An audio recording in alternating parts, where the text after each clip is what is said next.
नमस्कार, हमारे छत्तीसगढ़ में आप सभी का स्वागत है। मैं हूं आपके साथ सृष्टि शुक्ला। खबरों से पहले नजर डालते हैं इस वक्त की सुर्खियों पर। कोविड-19 को लेकर के सीएम भूपेश बघेल ने की समीक्षा का। ऑक्सीजन सुविधा वाले बेड बढ़ाने और कोरोना मरीजों की जांच में तेजी लाने की जरूरत।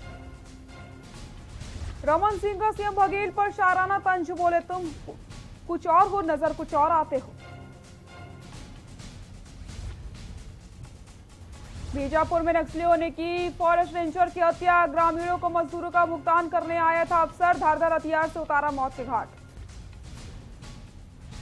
कांग्रेस में मचे घमासान के बीच पार्टी में फेरबदल। पुनिया दोबारा बनाए गए छत्तीसगढ़ के प्रभारी।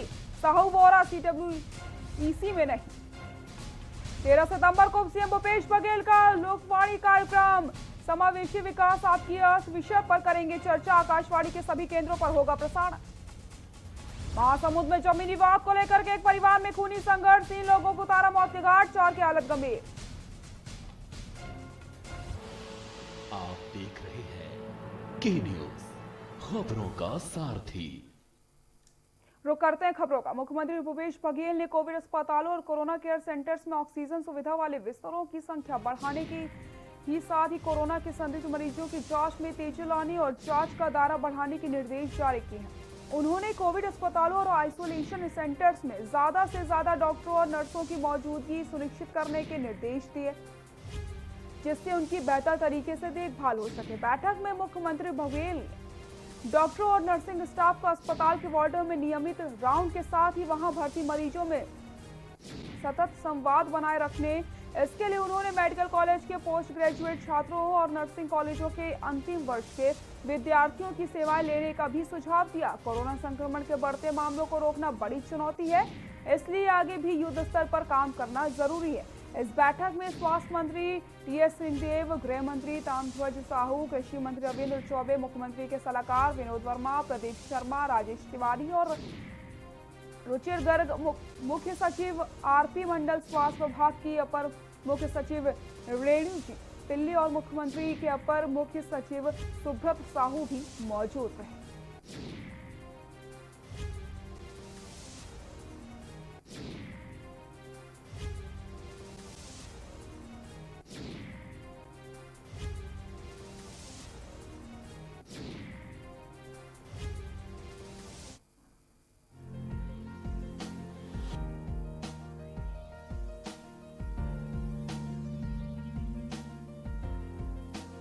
कोविड-19 को लेकर के सीएम भूपेश बघेल ने की समीक्षा।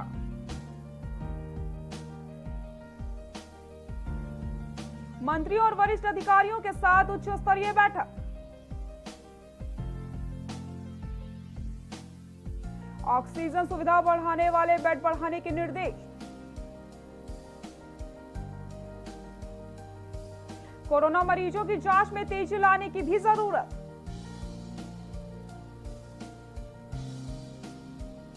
सिफारिश और दबाव में आए बिना करे अस्पताल में भर्ती। सामाजिक संगठनों और स्वयंसेवी संस्थाओं का ले सहयोग।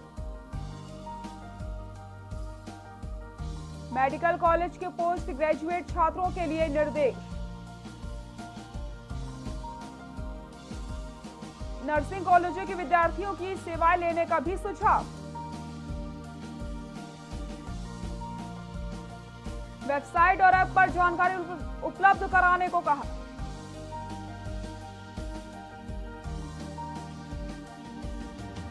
कोविड केयर सेंटर्स का लोकेशन प्रदर्शित करने के निर्देश। कोरोना से बचाव के लिए जरूरी निर्देशों पर की गई चर्चा। चौक चौराहों में काढ़े के वितरण की व्यवस्था करें।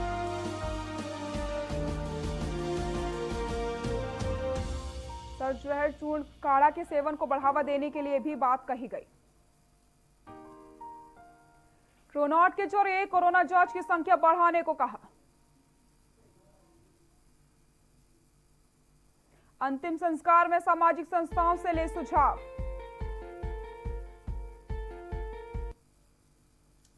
एक बार फिर से नक्सलियों का क्रूर चेहरा देखने को मिला। नक्सलियों द्वारा 2 परिवारों को गांव से निकलने का फरमान सुनाया, जिसके बाद अपना घर छोड़ बच्चे समेत 12 लोग पोलमपल्ली पहुंचे। पोलमपल्ली थाना शरण लिया। प्राप्त जानकारी के मुताबिक जग्गावारम इलाके में नक्सलियों की बैठक हुई, जिसमें नक्सलियों ने 2 परिवारों को गांव छोड़कर निकलने की धमकी दे दी, जिसके बाद पालमडगू गांव के 4 बच्चों समेत 12 लोग पोलमपल्ली पहुंचे। 2 परिवारों को बस इतना कसूर था कि उन्होंने परिवार पर एक युवक में पुलिस में भर्ती था, जिसके बाद नक्सलियों ने बैठक के गांव छोड़ने में का फरमान सुना दिया।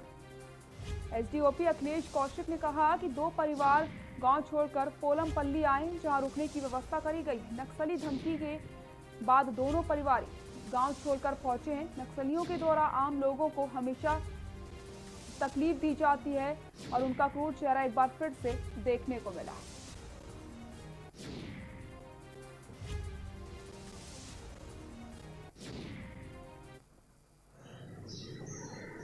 ग्राम पालामडगू के 2 परिवार उनको वो कल शाम से पोलमपल्ली आए हुए हैं और उनको हम लोगों ने पंचायत भवन में रुकवाया हुआ था कल शाम से। और इनके बताए अनुसार नक्सलियों ने इनके लिए फरमान जारी किया था कि आप जितनी जल्दी हो सके, वैसे तो 5 दिन ही बताया था, 5 दिन के अंदर में आप छोड़ के चले जाइए इस तरह के। तो वहाँ पे आए हुए हैं और यही तो नक्सलियों का असली चेहरा है, आम आदमियों को परेशान करना। जांजगीर चांपा जिला में कोरोना के मरीजों की संख्या में बेहताशा वृद्धि होती चली जा रही है और जिला प्रशासन जिला के अलग अलग क्षेत्र में कंटेनमेंट जोन घोषित करके लोगों के आवागमन पर रोक लगाने के निर्देश दे रही है। लेकिन जिला प्रशासन के आदेश का भारतीय स्टेट बैंक के अधिकारी ठेंगा दिखाने में जुटे हैं। यहाँ के 4 कर्मचारी 5 दिन पहले कोरोना पॉजिटिव पाए गए थे, जिसके बाद जिला प्रशासन ने बैंक प्रबंधन को बैंक कार्य बंद करने के निर्देश जारी किए, जिस पर बैंक को 4 दिन के लिए बंद कर दिया गया। कॉन्टैक्ट ट्रेसिंग में अब 4 अन्य कर्मचारी भी कोरोना पॉजिटिव पाए गए।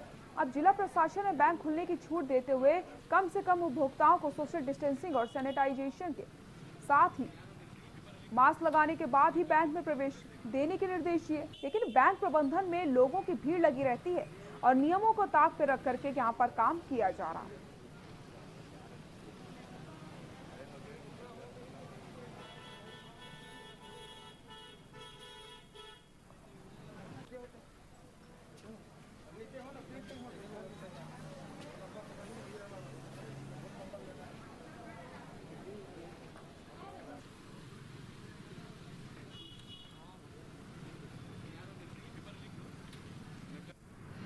स्टेट बैंक शाखा जांजगीर नगर पालिका अंतर्गत जो है उसमें पूर्व में 4 पॉजिटिव आए थे। उसके बाद हमने उन्हें एहतियातन मना किया था कि पब्लिक को एंट्री ना दें, कोई भी आम जनता के लिए अभी बंद रखे। उन्होंने 4 डे बंद रखा था ब्रांच को और उस दौरान टेस्ट और 4 पॉजिटिव आए।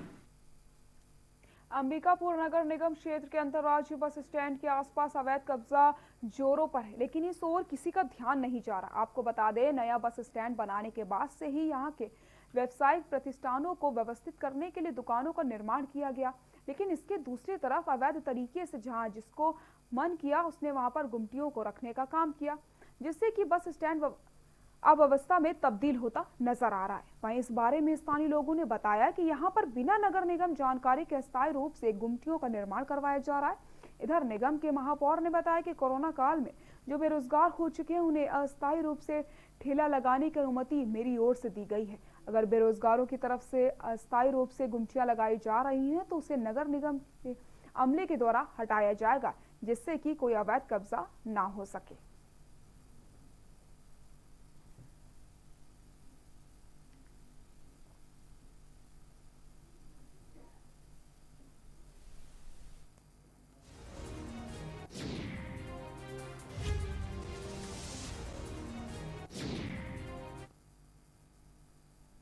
मैं वो अपने रितेश सैनी सर हैं उनके सामने मैं बोली हुई थी, सर बस स्टैंड मार्केट में बहुत सारा दुकान है तो एक दुकान बस स्टैंड में होनी चाहिए। तो सर ने मुझे बोले थे, कमिश्नर सर के मीटिंग में शायद मैं बोली थी और कलेक्टर सर की मीटिंग में शायद ये बात नहीं पहुंच पाया होगा। तो आपके लिखित में कोई परमिशन मिला है आपको? परमिशन अभी नहीं मिला है, मैं सर से बस फोन में बात की आप थी। तो कब्जा कर... अभी तक में भैया लगभग बस स्टैंड के सारे जितने भी हैं एजेंट ड्राइवर कंडक्टर हैं, वो सारे लोगों ने यहाँ पे कब्जा कर लिया है। बगल में आप देख सकते हैं अलार्म सेंटर है, इसकी दीदी लोग ये लगभग पूरे दुकानों को लगवाई हैं और यहाँ आगे और कब्जा करते जा रही हैं। इनसे जब सुबह पूछा गया कि आप लोग किसके कहने पर लगाए हैं, तो इन्होंने बोला कि महापौर जी ने हमको अनुमति दिया है कि आप लोग वहाँ पे लगाइए, कोई दिक्कत नहीं होगा। तो किस तरह से लगता है, क्या अवैध है कि अवैध है भैया, अवैध पूरी तरह से। निगम की एक भी गुमटी आपको नहीं लग रही है। निगम ने इससे पूर्व में भी इधर लगवाया था, उसके बावजूद भी वहाँ का जब शिकायत गया तो उसको भी उठवा लिया गया। ये पूरे तरीके से अवैध कब्जा किया जा रहा है। पीछे में पट्टे का जमीन है, बताइए, उसके सामने में ये नाला के ऊपर में अवैध कब्जा किया जा रहा है पूरी तरीके से। कोरोना काल के बाद में कई जो ठेला व्यवसायी थे काफ़ी कठिन परिस्थिति में हैं और वो सारे एरिया तो प्रतिबंधित हैं। निश्चित तौर पर मेरे पास आए थे और मैंने कहा कि बिना परमानेंट स्ट्रक्चर का अपनी जीविका अभी चलाने के लिए आप लोग अपना व्यवसाय कर सकते हैं, लेकिन निगम जिस दिन चाहेगी उस दिन उसे वहाँ से हटा देगी, जो निगम हित के लिए जो काम होंगे। और अभी हम लोग वहाँ की ज़मीन में उस पूरे एरिया को कमर्शियल भी करना चाह रहे हैं। मुख्यमंत्री भूपेश बघेल के मंशानुसार कलेक्टर रमेश कुमार शर्मा के मार्गदर्शन में कबीरधाम जिले के परीक्षार्थी जो 13 सितंबर को आयोजित होने वाले राष्ट्रीय स्तर की चयन परीक्षा नीट में शामिल होने वाले हैं, उनके लिए निःशुल्क वाहन की व्यवस्था की जा रही है। अपर कलेक्टर जे.के. ध्रुव ने बताया कि 13 सितंबर 2020 को आयोजित परीक्षा में जिले में शामिल परीक्षार्थियों के लिए दुर्ग, भिलाई, रायपुर व बिलासपुर तक वाहनों की बस की व्यवस्था की गई है।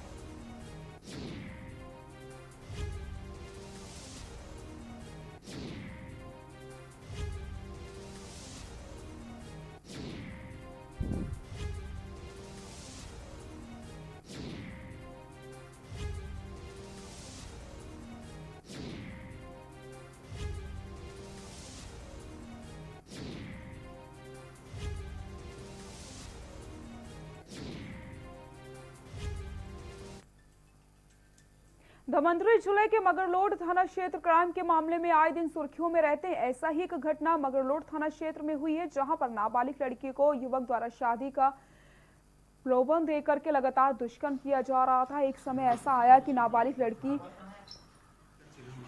जिसके बाद आरोपी युवक ने उससे बात करना और मिलना भी बंद कर दिया, जिसकी जानकारी पीड़िता ने अपने परिवार के लोगों को दी। सारी जानकारी दी और युवक के खिलाफ मगरलोड थाने में शिकायत दर्ज करवाई।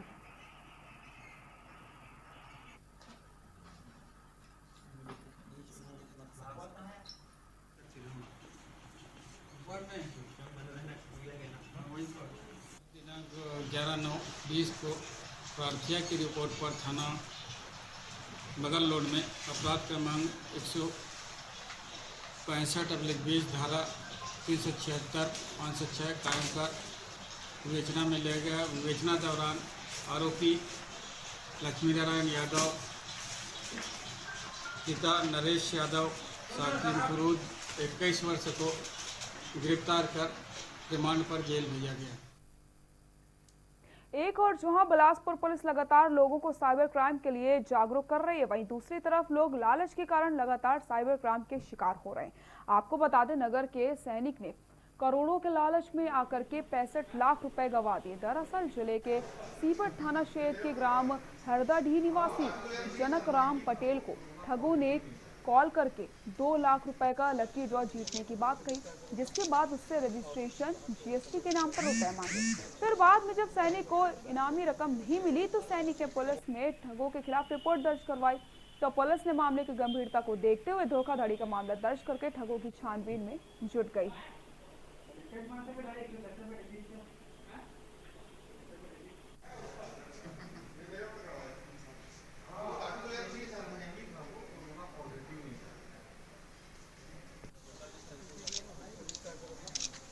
साइबर मितान अभियान लोगों को जागरूक करने के उद्देश्य से चलाया गया था कि आप किसी प्रकार के ठगी झांसे में ना आए।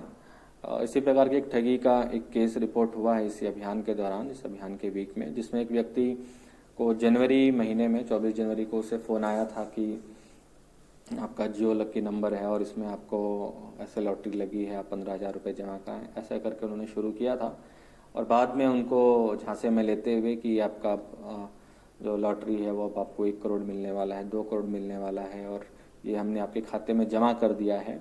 कुछ एनओसी की प्रोसेस चल रही है रिजर्व बैंक से, सीबीआई से, इस तरीके के उसको अलग अलग समय पर झांसे देते रहे। और जनवरी से लेके अगस्त महीने तक जो प्रार्थी है उसने अपनी ज़मीन बेच के बहुत लोगों से उधार ले करके 65 लाख रुपए से अधिक की राशि ठगों के खातों में जमा करी है। उसे जब ये सब जानकारी हुई कि ये फ्रॉड है, तब उसने 2-3 दिन पहले पुलिस में रिपोर्ट किया है, जिसमें एफआईआर दर्ज करके हम लोग बेचना शुरू किए हैं। मुख्यमंत्री श्री भूपेश बघेल की मासिक रेडियो वार्ता लोकवाणी की 10वीं कड़ी का प्रसारण आगामी 13 सितंबर रविवार को होगा। मुख्यमंत्री श्री भूपेश बघेल लोकवाणी में इस बार समावेशी विकास आपकी आस विषय पर प्रदेशवासियों से बात करेंगे। लोकवाणी का प्रसारण छत्तीसगढ़ स्थित आकाशवाणी के सभी केंद्रों, FM रेडियो और क्षेत्रीय समाचार चैनलों में सुबह 10:30 से 11 बजे तक किया जाएगा।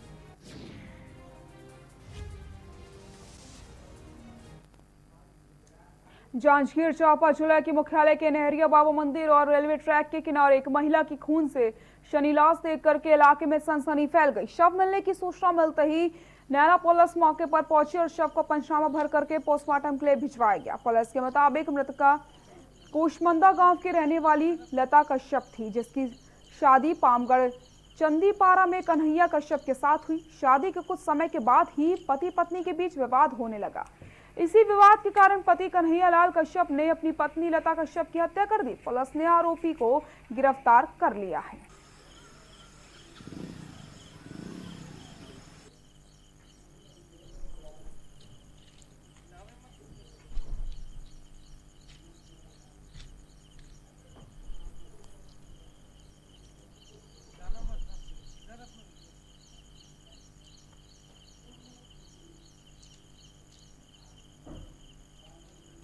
ये फ़ोन से सूचना मिली थी कि नहरिया बाबा मंदिर के पास रेलवे लाइन के नीचे में एक महिला की उससे पति ने धारदार हथियार हंसिया से गला देकर हत्या कर दिया है। सूचना पर मौके पर पहुंचे और परिजनों के रिपोर्ट पर मौके पर ही अपराध मार्ग कायमी कर विवेचना की जा रही है। मृतिका कोसमंदा की रहने वाली थी ललिता उर्फ लता कश्यप, जिसका विवाह 4 वर्ष पूर्व पामगढ़ चंडीपारा निवासी कन्हैया कश्यप के साथ हुई थी। शादी के कुछ दिन बाद से ही इन लोगों के बीच में विवाद का मामला चल रहा था, जो 498 का प्रकरण पामगढ़ न्यायालय में चल रहा था। कुछ दिन पहले बीते 4 सितंबर को बिलासपुर पहुंचे अभिनेता आफ्ताब शिवदासानी कोरोना पॉजिटिव पाए गए, जिससे पूरे शहर में सनसनी फैल गई थी। आफ्ताब पुलिस द्वारा आयोजित साइबर मैथान कार्यक्रम को प्रमोट करने के लिए बिलासपुर पहुंचे थे। इस बीच वो कई आमो खास से मिले और एमपी समेत कई पुलिस अधिकारियों के बीच प्रेस कॉन्फ्रेंस की। फिलहाल बिलासपुर जिले के ही लगभग 200 से अधिक पुलिस कर्मचारी कोरोना संक्रमित हैं और अब एक नई अनचाही मुसीबत सामने आ गई है। हमारे बीच बॉलीवुड का बहुत चर्चित नाम, जाना पहचाना नाम, प्रसिद्ध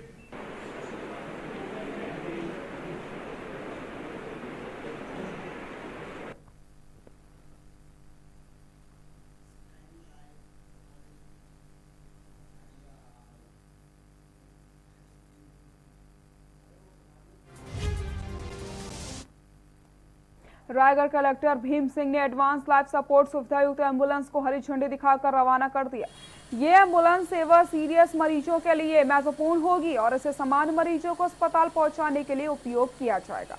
कलेक्टर ने बताया कि राज्य शासन द्वारा स्वास्थ्य सुविधाओं के लिए हर संभव प्रयास किए जा रहे हैं। चिकित्सा क्षेत्र में आधुनिक सुविधा युक्त एम्बुलेंस प्राप्त होने रायगढ़ जिले के विशेष तौर पर ग्रामीण क्षेत्रों में निवासरत लोगों को एम्बुलेंस सेवाओं का लाभ मिलेगा और बेहतर इलाज उपलब्ध हो सकेगा। इस अवसर पर मुख्य चिकित्सा एवं स्वास्थ्य अधिकारी डॉक्टर SN केशरी सहित स्वास्थ्य विभाग के अधिकारी कर्मचारी उपस्थित रहे।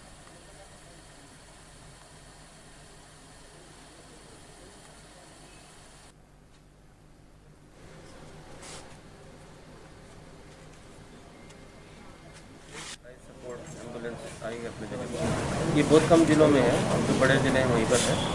और ये जो लोग सीरियस लोग हैं जिनको वेंटिलेटर की जरूरत है रास्ते में, जैसे यहाँ से किसी को शिफ्ट करना है हमको रायपुर, वेंटिलेटर की जरूरत है, ऑक्सीजन की जरूरत है, तो वो सब सुविधाएं इसमें उपलब्ध है। और जो सीरियस पेशेंट्स हैं उनको रायपुर पहुँचाने के लिए ये बहुत सुविधाजनक है। और सीधे अब आपको मध्य प्रदेश ले चलते हैं। मुख्यमंत्री शिवराज सिंह चौहान क्या कुछ कह रहे हैं आपको दिखाते हैं। तो सरकार को सिंहासन से उठा के जमीन पे फेंक दिया, समाप्त कर दिया। ऐसे हमारे लोकप्रिय नेता आदरणीय ज्योतिरादित्य सिंधिया जी तालियां बजा के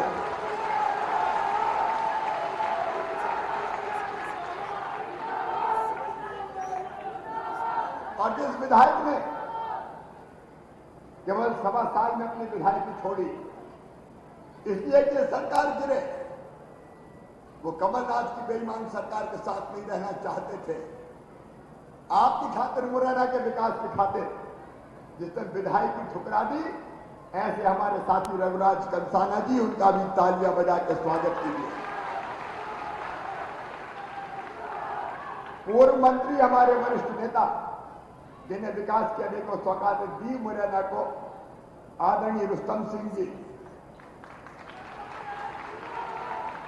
भारतीय जनता पार्टी के जिलाध्यक्ष आदरणीय डॉक्टर योगेश पाल गुप्ता जी, हमारी बहन जिला पंचायत के अध्यक्षा गीता हरसाना जी, हमारे मंत्री आए दंडौतिया जी, कहाँ गिरिराज जी, गिरिराज दंडौतिया जी, इनने भी कुर्सी ठुकराई जनता और आपके सम्मान के खातिर। हमारे भाई कमलेश जाटव जी, ये भी सरकार छोड़कर बाहर निकल गए, आपके लिए विधायक की ठुकराई। भाई कमलेश जी, हमारे विधायक साथ वरिष्ठ नेता आदरणीय मुंशीलाल जी, आदरणीय नारायण त्रिपाठी जी, मेरे विधायक साथी, शिवमंगल सिंह जी, अभय चौधरी जी, नागेंद्र तिवारी जी, अनिल गोयल अल्ली जी, राम कुमार माहेश्वरी जी, श्री वल्लभ दंडौतिया जी, हमीर पटेल जी, रवि प्रताप भदौरिया जी, कमलेश जी, सभी मंडल अध्यक्षगण, क्योंकि समय अब कम है इसलिए मंचासीन सभी वरिष्ठ नेता साथी पदाधिकारीगण, मेरी बहनों, मेरे भाइयों और मेरे भांजे भांजियों, दोनों हाथ जोड़कर सिर झुका के आप सबको प्रणाम करता हूं, आप सबको नमस्कार करता हूं। अरे बहनों और भाइयों, हमने तो सोचा था कि 5 साल अब कुर्सी पे नहीं आना और ये झंडा लेके हम तो निकल पड़े विरोध करने। आज हम सोचते भी थे कि बड़ी उम्मीदों से 15 साल बाद कांग्रेस की सरकार बनी है, कुछ चमत्कार करेगी, वचन पूरे करेगी, वादे निभाएगी, जनता को ऊपर उठाएगी, लोगों की भलाई के काम में लग जाएगी, विकास के काम करेगी। लेकिन मुरैना वालों, आज मैं आपसे पूछना चाहता हूं, कोई एक भी विकास का काम कमलनाथ की सरकार ने मुरैना जिले में किया क्या? जोर से बताओ, किया क्या? कोई सड़क बनाई क्या? कहीं पानी लाए क्या? नई जल योजना लगाई क्या? एक काम नहीं किया। क्यों? ये सरकार, सिंधिया जी ने बार बार चेताया, एक बार नहीं अनेकों बार कहा, भाई सरकार में आए हैं तो वादे निभाओ। और आए थे कौन की खातिर? ग्वालियर चंबल संभाग के कारण आए थे कमलनाथ जी। अगर ग्वालियर चंबल संभाग सिंधिया जी का नेतृत्व बाकी नहीं होता तो कांग्रेस सरकार में आ नहीं सकती थी। और एक धोखा तो तभी दे दिया मैडम सोनिया गांधी आपने, जनता ने वोट दिए थे इसलिए कांग्रेस को कि ज्योतिरादित्य सिंधिया सरकार संभाले। लेकिन जब बहुमत तो नहीं आया, लेकिन भाजपा से ज्यादा सीटें आई, हम भी उम्मीद कर रहे थे कि कोई तरोताजा मुख्यमंत्री मिलेगा। लेकिन धन्यवादी कांग्रेस कमलनाथ जी को मुख्यमंत्री बना के ले आई। देख के किसी को वोट दिया पर बन कोई गया। शादी तय हुई, दूल्हा तय हो गया, बारात की तैयारी हो गई, घोड़े पर दूल्हा बैठ गया, शहनाइयां बजने लगी, ढोल बजने लगे, मंगल गान गाए जाने लगे। लेकिन जब फेरे पड़ने की बात आई तो पानी ग्रहण संस्कार और कोई के साथ कर दिया। कोई ने सोचा था कि कमलनाथ मुख्यमंत्री बने? अरे बन भी जाए तो ठीक है, बेहतर काम करने की कोशिश करो। लेकिन मैं सच कह रहा हूं मुरैना वालों, इस कमलनाथ दादा ने तो भ्रष्टाचार के सारे रिकॉर्ड तोड़ दिए। कमलनाथ और दिग्विजय सिंह की जोड़ी, वो कह रहे थे माननीय सिंधिया जी, छोटे भाई बड़े भाई, अरे मैं कहा छोटे मियाँ तो छोटे, बड़े मियाँ तो बड़े मियाँ, छोटे मियाँ सुभान अल्लाह। दोनों लगे लूटने में पूरे प्रदेश को। कहते हुए तकलीफ होती है मुरैना वालों, मध्य प्रदेश के वल्लभ भवन को दलालों का अड्डा बना दिया। इस कमलनाथ और दिग्विजय सिंह ने दलालों का अड्डा बना दिया। ये हमारे साथी लोग राजस्थान जाए, दंडौतिया जाए, कमलेश यादव जाए, मुख्यमंत्री के कक्ष में मिलने की फुर्सत नहीं थी। ये कहते मुरैना को सड़क दे दो, मुरैना को चंबल का पानी दे दो, तो वो कहते चलो चलो चलो चलो चलो चलो, मेरे पास टाइम नहीं है। तो अब इनने भी कह दिया चलो चलो चलो चलो चलो चलो। मुरैना के लिए टाइम नहीं था, विकास के कामों के लिए टाइम नहीं था, और कहीं का बड़ा ठेकेदार आ जाए, विधायक के लिए टाइम नहीं था, और बड़ा ठेकेदार आ जाए तो आने दो, आ जाओ, दरवाजा बंद, माल ले आओ, बोरे भर जाओ। कमलनाथ, तुम तो कमलनाथ नहीं रहे, बोरानाथ हो गए, बोरानाथ, भर भर बोरा पैसा ले गए। ऐसी सरकार को क्या करते हैं आप बताओ? मुरैना के विधायक को टाइम नहीं देना, ये मुरैना के विधायक का अपमान था कि मुरैना की जनता का अपमान था? अरे जोर से बोल के बताओ, जनता का अपमान था कि नहीं था? इन्होंने रघुराज कंसाना का अपमान नहीं किया, मुरैना की जनता का अपमान किया। और जो हमारा मुख्यमंत्री शिवराज सिंह चौहान को आप सुन रहे थे। आपको बता दें, मुख्यमंत्री शिवराज सिंह चौहान ने 300 करोड़ की परियोजनाओं को सौगात दी है। साथ ही साथ कमलनाथ पर भी तंज कसते हुए उन्होंने भ्रष्टाचार के आरोप भी लगाए। बुलेटिन फिलहाल के लिए इतना ही। देखते रहिए के न्यूज़ इंडिया। नमस्कार।